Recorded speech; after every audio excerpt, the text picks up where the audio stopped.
Una vez más, me es muy grato el saludarle y extenderle una sincera bienvenida a nuestro programa El Amor que Vale. Sabe, estuve pensando acerca de los nombres de Dios. Jehová Shammah significa el Dios que está aquí. Jesús dijo, porque donde están 2 o 3 congregados en mi nombre, allí estoy yo en medio de ellos. Gracias a Dios por eso. Jesús está con nosotros. Jehová Shammah está aquí, más cercano que la persona que puede estar junto a usted. Por favor, abra la palabra de Dios en Romanos capítulo 12. Hoy estudiaremos acerca de los dones espirituales. Romanos 12, versículo 6.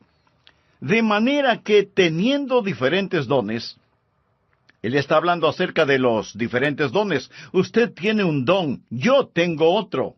Tenemos dones diferentes. Nadie tiene todos los dones.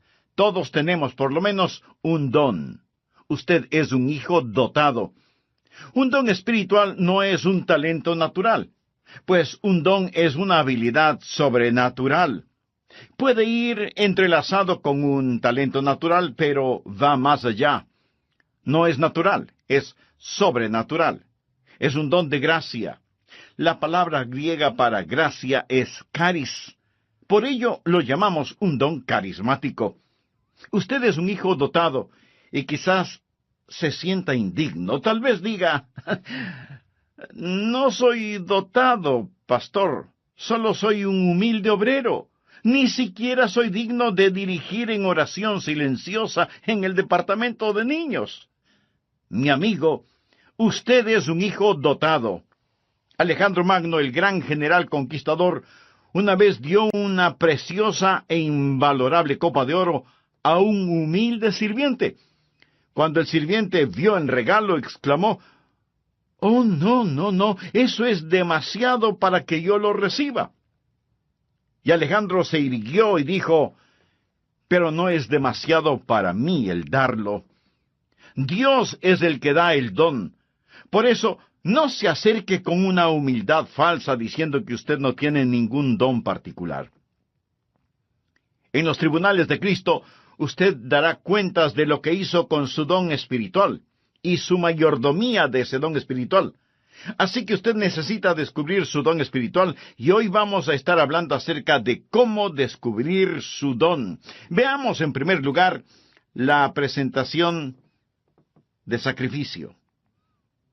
Todo empieza con la presentación de un sacrificio. Por favor, mire Romanos 12, versículo 1. Así que, hermanos, os ruego por las misericordias de Dios, que presentéis vuestros cuerpos en sacrificio vivo, santo, agradable a Dios, que es vuestro culto racional. Subraye las palabras presentéis y sacrificio, y entonces entenderá por qué hablo de la presentación de un sacrificio. Pablo escribió bajo la inspiración divina y empieza diciendo, os ruego. Usted sabe lo que significa rogarle a alguien. Significa suplicarle. Y puesto que Pablo escribió por Dios mismo, casi es como si Dios estuviera de rodillas delante de nosotros, rogándonos. Esta es la oración de Dios hacia nosotros. Cuando oramos a Dios y le decimos, Señor, te ruego, Señor, por favor. Bien, si no oímos la oración de Dios hacia nosotros, ¿por qué Dios debe oír nuestra oración a Él? Nuestro Señor está diciendo, os ruego que presentéis vuestros cuerpos en sacrificio vivo. ¿Por qué? En base a las misericordias de Dios. Él es bueno siempre, ¿verdad? Oh, gracias a Dios por sus misericordias. Cuando éramos rebeldes y estábamos bajo maldición e íbamos rumbo al infierno, cuando estábamos en oscuridad y no entendíamos, Él por su misericordia nos buscó, nos salvó, nos guarda, nos satisface, somos suyos, nos compró con su sangre. Escúcheme cuidadosamente.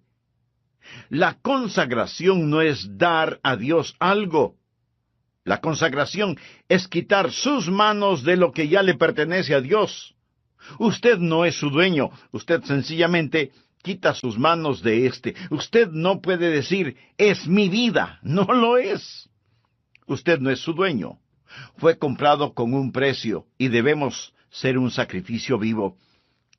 ¿Qué significa que debemos ser un sacrificio vivo?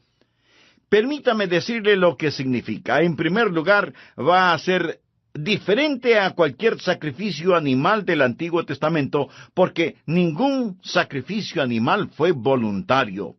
Usted se ofrece, se presenta. ¿Lo ha hecho alguna vez? Simplemente ha dicho, heme aquí, Señor, me presento a ti, soy un voluntario. Todo lo que tengo es tuyo. Wilbur Chapman fue un gran evangelista, y él le preguntó al general Wood, el fundador del Ejército de Salvación, «General, ¿cuál es el secreto de su vida? ¿Por qué Dios lo ha usado tanto?» El general Wood pasó su mano por sus blancos cabellos, pensó por un momento y luego contestó, «Dios tiene todo de mí. Ha habido hombres más inteligentes, enormes oportunidades, pero yo desde el día que tuve la visión de lo que Dios podía hacer por la pobre y antigua ciudad de Londres, determiné en mi mente que Dios poseería todo de mí», de William Booth. Permítame preguntarle, ¿alguna vez le ha dicho eso a Dios? Dios, aquí estoy. Puedes tener todo lo que soy. Me presento voluntariamente como un sacrificio, sabiendo que eso significa que soy desechable. Todos mis planes y metas, así como las llamadas posesiones, los sacrifico, Señor, a tu sangre. ¿Esto no le parece extraño a usted? Bueno, lo es para la gente moderna. Queremos tomar nuestro cristianismo y fijarlo a nuestra vida regular. Queremos defender nuestra vida, nuestros derechos. Permítame decirle lo que le sucedía a un sacrificio en el Antiguo Testamento. Era degollado. Por lo tanto, no más planes propios. Se lo ponía en el altar, y toda vez que era un sacrificio de sangre, había la tendencia de que el sacrificio se resbalara del altar, por lo que usaban 2 ganchos llamados ganchos de carne. ¿Sabe usted qué es lo que le sujeta al altar? ¿Tiene usted la tendencia de resbalarse del altar? Bueno, yo la tengo. Hay 2 ganchos que lo mantendrán en el altar: disciplina y devoción. Y para pertenecer al Señor Jesucristo, eso es lo que debe hacer, presentarse como sacrificio vivo. Pero la mayoría de nosotros no queremos usar esos ganchos, disciplina y devoción, que nos mantendrán en el altar del sacrificio. ¿Sabe lo que el creyente promedio dirá al respecto? Yo no quiero estar obligado a nada. Me uniría a la iglesia, pero no quiero estar obligado a nada. Puedo prometer una ofrenda de amor, pero no quiero estar obligado. Quiero ser libre. No, mi amigo. Esto no es un sacrificio. ¿Y qué es lo que le pasaba al sacrificio en el Antiguo Testamento? Era consumido, era quemado. ¿Sabía que usted nunca adorará a Dios verdaderamente hasta que sea consumido? ¿Alguna vez ha sido consumido por el fuego santo de Dios? Eso es lo que Pablo está diciendo. Pero algunos de ustedes objetarán diciendo, un momento, pastor, por favor, yo no quiero hacer todo eso. Solo quiero que me diga cuál es mi maravilloso don espiritual. Bueno, Pablo se lo va a decir. Pero verá, mi amigo, primero debe haber una presentación sacrificial, o sea, la presentación de usted mismo. Usted dice, Pastor Rogers, si yo hiciera eso, ¿quién sabe lo que Dios quisiera que yo haga? Suponga que usted tiene un hijo, jovencito, y suponga que un día su joven hijo viene y le dice, Papá, he estado pensando, tú eres tan sabio, amoroso y bondadoso, y tienes tanta experiencia. Por eso, me parece que lo mejor que puedo hacer es pedirte consejo. Y lo que tú me digas que debo hacer, eso es lo que haré, y lo haré de todo corazón. Dime qué quieres que haga, dónde quieres que vaya, qué deseas que estudie, quiénes quieres que sean mis amigos. Lo que me digas lo haré. Y usted piensa, mi hijo debe tener calentura. Pero suponga que en verdad quiere hacer lo que usted le pide. Así que usted va donde su esposa y le dice, parece que a nuestro hijo lo tenemos en las manos. Él se va a arrepentir de haberme dicho que hará cualquier cosa que yo le pida. ¿Procedería usted así? Creo que no. Lo más probable es que si usted estuvo pensando en regalarle un carrito, aunque sea usado, lo que su hijo le manifestó inclinará un poco más aceleradamente la balanza. ¿No le parece? Es la manera que él tiene de decirle, papá, yo sé que me amas. Usted se presenta a sí mismo como sacrificio vivo y comprobará cuál sea la buena voluntad de Dios, agradable y perfecta. No tenga miedo de entregarse a Él, ni de decir, heme aquí, Señor, me entrego totalmente a ti. Ese es el primer principio, la presentación de un sacrificio. El segundo principio es, habrá una transformación espiritual. Después de la presentación viene la transformación. Mire por favor el versículo 2. No os conforméis, es decir, no se dejen amoldar a este siglo, sino transformaos por medio de la renovación de vuestro entendimiento, para que comprobéis cuál sea la buena voluntad de Dios agradable y perfecta. Una transformación. La palabra transformación aquí es una traducción de la palabra griega metamorfo. ¿Qué palabra le recuerda? Metamorfosis. Y esta es la transformación. Usted pasará por una metamorfosis. Como una oruga entra en un capullo y pasa por una metamorfosis, y ese feo gusano que entra en ese capullo sale como hermosa y gloriosa mariposa. ¿Por qué? Porque ha pasado por una metamorfosis que literalmente significa un cambio de forma.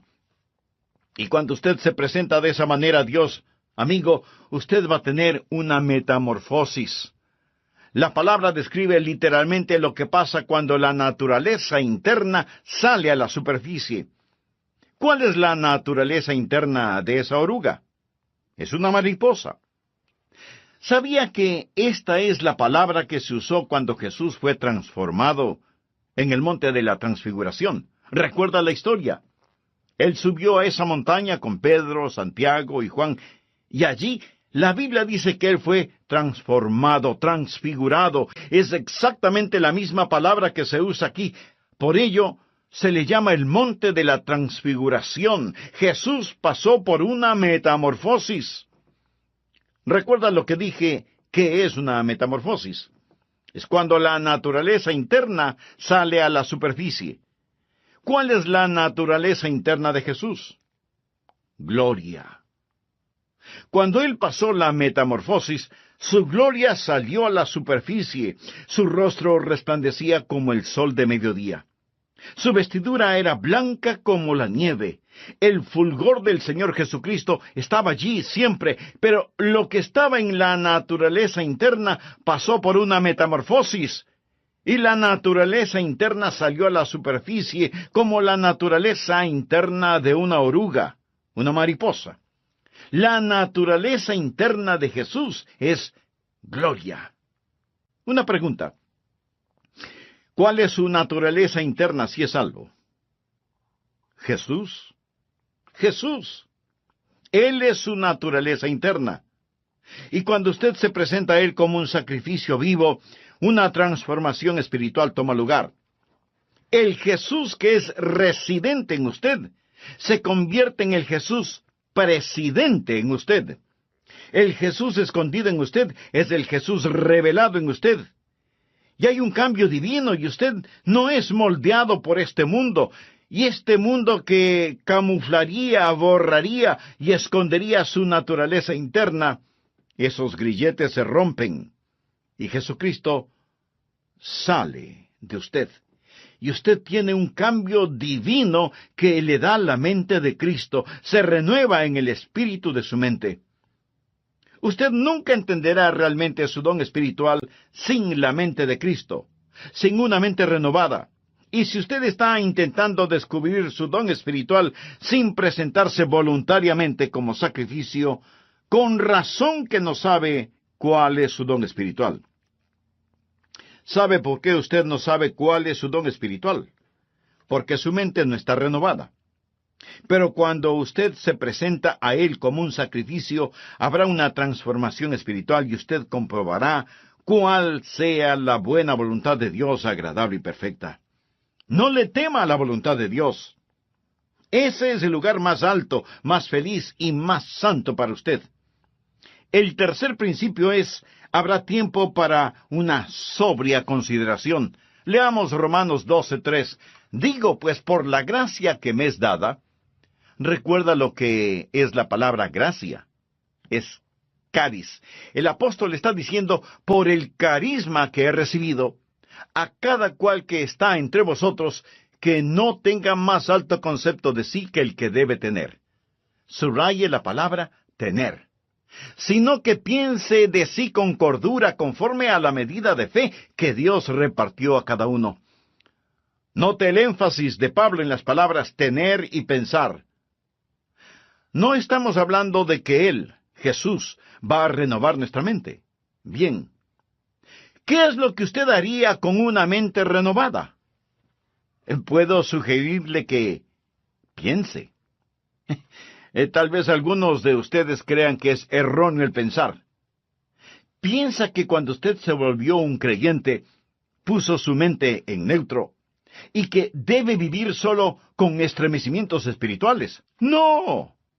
Dios renueva su mente para que usted pueda pensar con esa mente renovada. Hablamos de descubrir su don espiritual y usted debe pensar. Ahora, ¿cómo o qué piensa de usted mismo? Quiero que haga un inventario de usted mismo. Olvídese por un momento de mí y solo piense en usted. ¿Cómo debe pensar? Bueno, miremos la respuesta en el versículo 3. Que no tenga más alto concepto de sí que el que debe tener. Eso, mi amigo, en simple español quiere decir que no debe presumir de tener un don espiritual que no lo tiene. Escuchamos a algunas personas decir, «Oh, usted puede hacer cualquier cosa que piensa que puede alcanzar». Hay una palabra muy castiza para describir eso. Tonterías. Eso es pura necedad. Les dicen a los jóvenes, cualquier cosa que quieran hacer, la pueden hacer. Muy bien. Veamos quién puede tomar el lugar de Michael Jordan, el más grande atleta que ha existido en el básquetbol. ¿Quién puede rivalizar con él solo pensándolo? No. Usted no podrá hacerlo porque no tiene ni la habilidad ni la contextura física para hacerlo. Michael Jordan nació para jugar básquetbol. Pero así como él tiene talento natural y habilidad física para el juego, usted tiene talentos y habilidades sobrenaturales. Pero lo que necesita hacer es no pensar acerca de usted mismo con un más alto concepto del que debe tener. No hay que tener una falsa humildad. Miremos nuevamente Romanos 12:3. Que no tenga más alto concepto de sí que el que debe tener, sino que piense de sí con cordura. La palabra cordura es una palabra interesante. Proviene de dos palabras griegas que significan ahorro y mente. Pensar con cordura. Decir, soy lo que soy por la gracia de Dios. Así que no vaya por ahí diciendo que usted no tiene ningún don espiritual. Eso no es más que una falsa humildad. Y una falsa humildad es tan mala como el pecado de la exageración. El decir que usted tiene un don espiritual no es malo, pero el decir que no lo tiene es rebelión. Tiene que pensar con cordura, o sea, tiene que pensar honestamente acerca de lo que tiene. El negar el regalo de la gracia no es humildad, es incredulidad y rebelión. Pensar de nosotros mismos con cordura, sin pecaminosa exageración ni falsa humildad. Mírese usted mismo. Haga un inventario de usted mismo. Pero, pastor, eso suena complicado. ¿Podría ayudarme un poquito? Deme alguna guía de cómo pensar. Bien, en el próximo programa de esta serie le daré a conocer varios principios que le ayudarán mucho en este asunto de descubrir su don o dones espirituales. Antes de finalizar, quiero decirle que si usted hizo un inventario honesto de usted mismo, seguramente descubrió no solo que no está utilizando sus dones, sino que no tiene una relación personal con el dador de sus dones. Y para activar esos dones espirituales, usted necesita estar conectado a la fuente de poder. Si ese es su deseo, le invito a orar de la siguiente manera. Amado Dios, sé que he estado viviendo una religiosidad que no ha cambiado mi manera negativa de vivir. Me reconozco pecador delante de ti y vengo a implorar tu misericordia, tu perdón, tu gracia.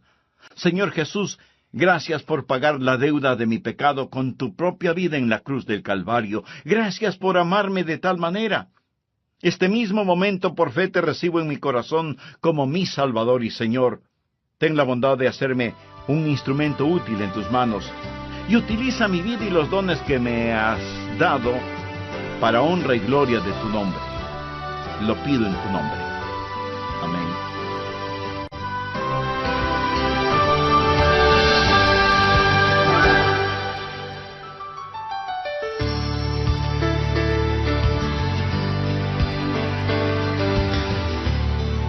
Suponga que su hijo tiene una extraordinaria habilidad para la escultura, pero usted lo presiona para que sea un abogado. Si llega a serlo, será un pésimo abogado, cuando pudo haber sido un brillante escultor. Y habrá enojo en ambos, en su hijo porque usted no le dejó ser escultor, y en usted porque se avergonzará de tener un hijo que es mal abogado.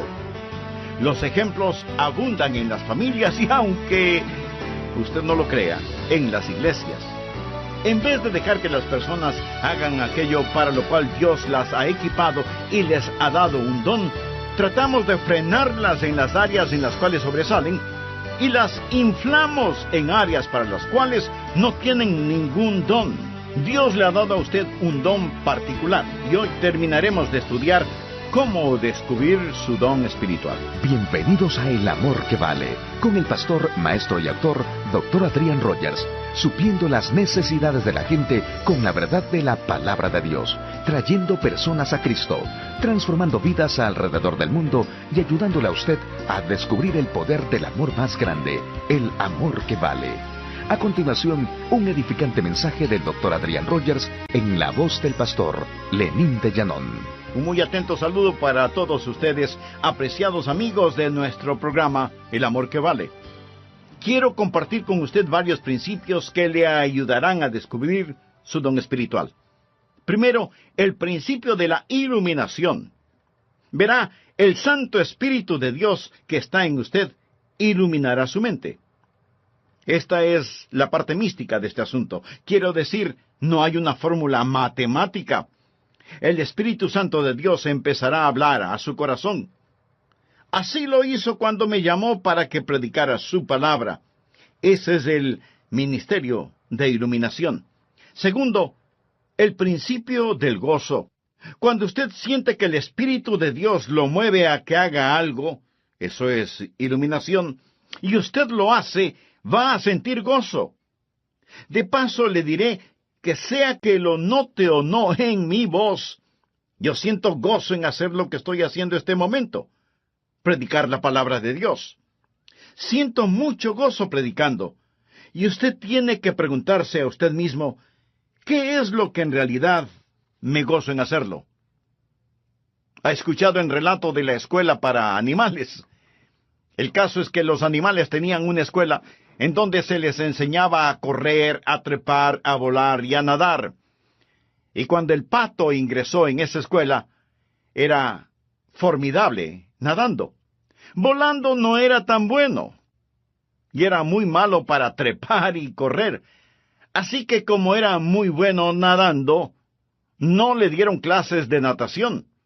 y más bien lo pusieron en la pista atlética para que corriera y corriera y corriera. Después de un tiempo, se volvió pésimo nadando y su correr no mejoró. El águila también entró a la escuela y era fantástico verle ascendiendo y alcanzando la copa de los árboles, pero dijeron que no lo estaba haciendo en la forma correcta. Así que le llamaron la atención por eso y le ordenaron que recibiera lecciones de natación. Al águila no le gustó recibir esas lecciones y se volvió rebelde, por lo que le expulsaron de la escuela. Luego vino a la escuela el conejo, quien era increíble corriendo. De hecho, le encantaba correr, pero no era tan bueno en el resto de cosas. Era malo nadando y no le gustaban las clases de natación. Tampoco le gustaba el trepar a los árboles, y después de unos días, el pobre conejo tuvo un ataque de nervios. Luego vino la tortuga. Uno debe sentir pena por la tortuga. No podía correr, no podía nadar, no podía volar, no podía trepar, y los animales dijeron, ¿qué de bueno puede hacer la tortuga? Así que le quitaron su caparazón para que fuera un poco más rápida caminando, hasta cuando un caballo la pisó. Y ese fue el final de la pobre tortuga. Al fin de cuentas, la escuela para animales fue un completo fracaso. Usted dirá, pero eso es ridículo. Mi amigo, eso es exactamente lo que estamos tratando de hacer en las iglesias en nuestros días. En vez de dejar que las personas hagan aquello para lo cual Dios les ha equipado y les ha otorgado un don, tratamos de frenarlas en las áreas en las cuales son fuertes y de inflarlas en algunas áreas para las cuales no tienen ningún don. Dios le ha dado a usted un don particular y va a descubrir que recibirá iluminación sobre su don espiritual y experimentará gozo al utilizar su don. Tercero, el principio del ánimo. Usted encontrará a otras personas animándole en su don espiritual. ¿Por qué? Porque ellos son bendecidos por su don. Fue maravilloso para mí cuando era un jovencito en la iglesia, y yo rendí mi vida para hacer lo que el Señor Jesús quisiera que yo haga. Escribí en un pedazo de papel, aquí estoy, Señor, para lo que tú quieras que yo haga. Y ellos me pidieron que fuera el pastor para la semana juvenil. ¿Se puede imaginar eso? Yo no era un buen estudiante. Inteligente, pero no era un buen estudiante. Ni siquiera recuerdo si llevaba libros a la casa para estudiar. Y si algo no lo entendía durante las clases, pues fingía haberlo entendido, y así pasaba con calificaciones promedio. La última cosa que se me hubiera ocurrido pensar era que me pidieran predicar durante la semana juvenil, y ahí estaba yo, petrificado. Pero prediqué. Y la gente después vino a decirme, me bendijo lo que dijiste. Estuvo bueno. Debes predicar otra vez. Al principio pensé que me lo decían por pura cortesía. Seguramente no dije nada bueno, pero continuaron felicitándome, y eso me gustó. Si un predicador le dice, no me gusta que me digan que prediqué bien, mi amigo, esa es una mentira. Quiero decir, cuando a usted le animan, eso ayuda. Entonces hay iluminación, hay gozo y hay ánimo. Cuarto, el principio de la participación compartida. Romanos 12, versos 4 y 5. Porque de la manera que en un cuerpo tenemos muchos miembros, pero no todos los miembros tienen la misma función, eso es, no todos hacen el mismo trabajo, así nosotros, siendo muchos, somos un cuerpo en Cristo, y todos miembros los unos de los otros. Ahora necesitamos aprender que cuando nos presentamos nosotros mismos a Jesús, también nos presentamos el uno al otro. Debe haber una participación compartida. Cuando usted pertenece a Cristo, también me pertenece a mí. Y cuando yo pertenezco a Jesús, también le pertenezco a usted. Recuerde que la iglesia es su cuerpo, no es una organización con Jesucristo como presidente. Es un cuerpo con Jesucristo como la cabeza y todos nosotros somos miembros de ese cuerpo. Y es la arrogancia, la presunción y el orgullo lo que nos divide. Es el Espíritu Santo de Dios el que nos une. Así, cuando descubrimos nuestro don, debe haber una participación compartida. Ahora, los dones de todos no son tan obvios. Quiero decir, usted está escuchando por medio de mi voz lo que tengo en mi mente, no lo que tengo en mi hígado. ¿No es cierto? Usted no está pensando, el hígado del pastor está funcionando bien este momento. No. Pero déjeme decirle que si mi hígado no estuviera funcionando bien, yo no estaría predicando en este programa. Verá, en cada iglesia cristiana evangélica hay miembros que hacen distintos trabajos, personas a las cuales ni siquiera las vemos, pero ellas tienen una participación compartida. Y cada don ha sido dado para perfeccionar el cuerpo de Cristo. Y si usted no está haciendo lo que debe, si usted es un miembro de la iglesia que no está cumpliendo el propósito para el cual Dios le ha puesto en la iglesia, usted está haciendo daño. Y es peligroso para el cuerpo, quien quiera que usted sea. Cuando era pastor de la iglesia, a veces me preguntaban, ¿cuántos miembros activos hay en su iglesia, pastor? Mi amigo, todos son activos. Algunos destruyen y otros construyen, pero todos son activos. Dios le puso a usted en su cuerpo como Él quiso, y debe haber participación compartida. Nadie tiene todos los dones, cada uno tiene por lo menos un don, y somos dependientes los unos de los otros. Dios nos hizo diferentes a fin de poder hacernos uno. Quinto, el principio de la activación específica. Por favor, leamos Romanos 12, versículos del 6 al 9. Ahora el apóstol llega a un tipo de por lo tanto. Él está hablando de todas estas cosas que van antes de lo siguiente.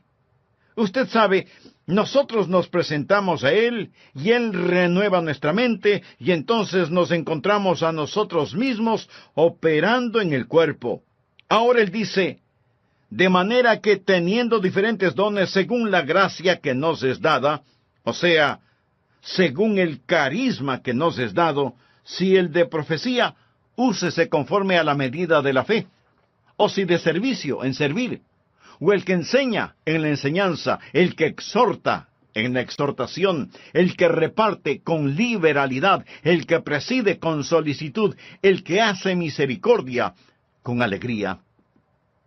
Aquí él menciona 7 dones y dice, pónganse las pilas, estén activos. ¿Usted quiere saber cuál es su don?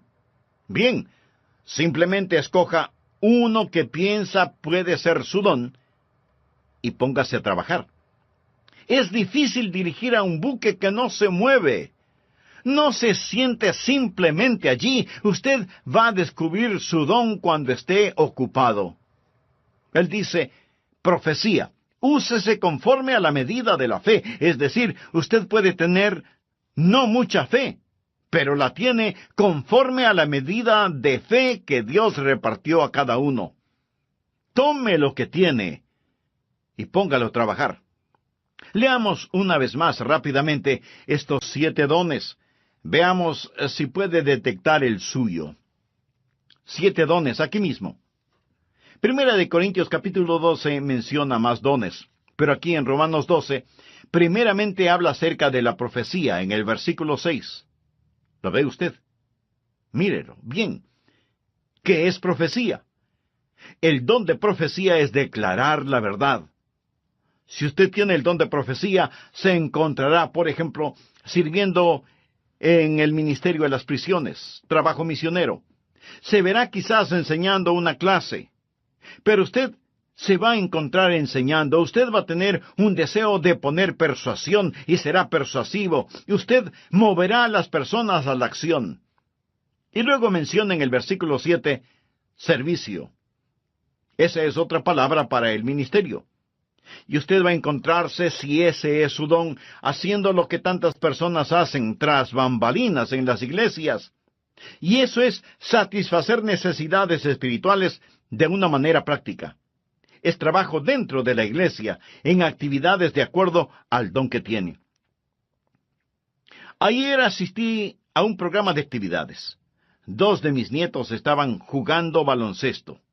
Allí se fue todo el día sábado. Pero fui a estos juegos de baloncesto y me bendijo tanto ver a esos entrenadores allí, ver a esas personas que trabajan para que estos niños desarrollen carácter. La escuela dominical es el aula, el programa de actividades es el laboratorio donde pone la enseñanza en práctica, y qué cosa tan maravillosa es cuando cada uno cumple con su don de servicio. Y luego menciona el don de enseñar. Mire el versículo 7. Si usted tiene este don, deseará clarificar la verdad, es decir, usted tendrá un deseo de investigar las cosas y validar la verdad que es presentada. Y tendrá una mente interrogatoria y será usado en la escuela dominical y será usado en las organizaciones misioneras, en estudios bíblicos en los hogares, escuelas vacacionales y así por el estilo. Y después menciona la exhortación en el versículo 8. ¿Qué es exhortación? Es el deseo de estimular a las personas en su fe, para exhortarlas a amar mejor a Jesús. Y si usted tiene ese don, va a disfrutar la consejería personal. Usted quizás va a estar en el ministerio de música, o quizás en visitación, buscando a los que están perdidos o descarriados, ganando almas. El ministerio de motivación. Eso es exhortación. Y luego menciona repartir o dar. A todos se nos manda dar, pero algunas personas tienen el don de dar. ¿Y qué es eso? Es la motivación de encomendar a otros los recursos personales para que la obra de Dios pueda continuar. Sabe tomar decisiones buenas para satisfacer necesidades inmediatas. Usted tiene cuidado al dar, pero está deseoso de dar y tiene la habilidad de acumular y dispersar los recursos. Y hay personas en nuestras iglesias que tienen el don de dar. Y doy gracias a Dios por eso. Y continúa en el versículo 8 con presidir. Quizá ese sea su don. Es el de motivar, no el de mandar. Es coordinar las cosas y ayudar a las personas a ver todo el panorama y moverlos hacia esa visión. Coordinar las actividades de otros para una meta común, para la gloria de Dios. Y ese es el don de presidir, dirigir, ponerse de pie ante otros. Una persona que tiene este don también tiene el don de visión. Él ve hacia donde debemos ir y empieza a llevar y a motivar a las personas hacia eso. Luego tenemos el don de misericordia. Quizá ese sea su don. Oh, cuán necesario es ese don. Mire el versículo 8. ¿Cuál es el don de misericordia? Usted se identifica con las personas y consuela a los que están en dolor. Ahora llegamos a la última cosa. Después de haber una actividad donde usted realmente se ha ocupado, va a darse cuenta que todo empezará a calzar. Por favor, regresemos al versículo 2. No os conforméis a este siglo, sino transformaos por medio de la renovación de vuestro entendimiento, para que comprobéis cuál sea la buena voluntad de Dios, agradable y perfecta. Habrá la confirmación evidente. Usted comprobará cuál sea la voluntad de Dios, agradable y perfecta. Lo comprobará en su propio corazón. Tendrá esa confirmación y usted dirá, ese es mi don espiritual. Y una vez que usted llegue, primero, acéptese a sí mismo. Segundo, empiece a ser usted mismo. Tercero, comience a entregarse. Y cuando usted se acepte, sea usted mismo, y se dé a sí mismo amigo, entonces será bendecido. Dios se glorifica. y la iglesia se fortalece. ¿Qué pasaría, amigo, si los creyentes en las iglesias cristianas, es decir, todos nosotros, dejáramos de ser calentadores de bancas? Porque muchos lo son, calentadores de bancas. ¿Qué pasaría si usted se presenta como sacrificio vivo y tuviera una transformación espiritual? Y luego hace una consideración solemne. Señor, ¿qué quieres que yo haga? ¿Sabe cuál es el problema con muchos de nosotros? Los ganchos de carne. No queremos estar atados. Usted dice, bueno, deje que otro lo haga. Cuando estuve en Londres fui a ver las joyas de la corona. Le dije al guardia, deseo ver el diamante de Curano, porque había leído de este, así que vi el diamante de Curano. Este diamante es de 186 quilates. Señoras, esa sí que es una piedra preciosa. Y en ese tiempo ellos dijeron que costaba la mitad de todos los gastos diarios del mundo. Esto fue antes de que fuese cortado y se lo diera forma. Está en las joyas de la corona. Le fue dado a la reina Victoria por un príncipe de Punjab, un jovencito que lo tenía en su posesión. Él se lo dio a la reina de Inglaterra. Después, este príncipe de Punjab se convirtió en un hombre. Él fue a la torre donde guardan las joyas y dijo, quiero ver el diamante. En ese entonces él era ya un hombre. Lo había regalado cuando era un niño. Ellos se preguntaron, ¿qué querrá? ¿Querrá que se lo devuelvan? ¿Va a pedir que se lo regresen? Y sacaron ese diamante porque él fue el que lo obsequió.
Él dijo, podrían ponerlo en mis manos.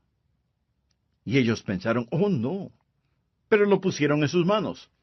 Y entonces él se volvió y dijo a la reina que estaba allí, cuando era un niño le di esto, pero tenía la mente de un niño.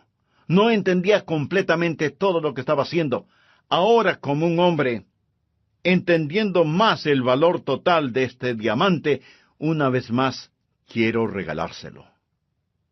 Cuando oí eso, dije, Señor, tú sabes, cuando era un niño, di mi corazón a Jesús. Y ahora soy un hombre. Yo no entendía todo lo que estaba haciendo, mas fue de corazón. Pero una vez más, quiero darte mi vida. ¿No se siente así a veces? Señor, por tus misericordias, me presento como un sacrificio vivo. Y cuando lo hace, ese es el primer paso para descubrir su don espiritual. Quiero que lo haga. Estará tan feliz de haberlo hecho.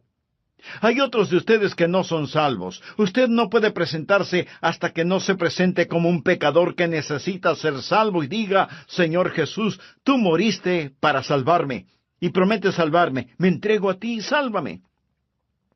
Hemos estado hablando de cómo descubrir su don espiritual. Pero a lo mejor hay otro descubrimiento que usted necesita hacer, y es en recibir la vida eterna, descubrir su destino, descubrir a Cristo como Salvador y Señor en forma personal. Él le ama con un amor infinito y hoy extiende hacia usted su mano de misericordia, gracia y perdón. Dios quiere salvarle. Usted no tiene que persuadir a Dios para que le salve. Ore conmigo de la siguiente manera: Señor Jesús, ven a mi corazón, perdona mis pecados, límpiame, sálvame. Señor Jesús, confío en ti y ayúdame a descubrir el don espiritual que tú mismo me diste para servirte total y completamente. En tu santo nombre lo pido.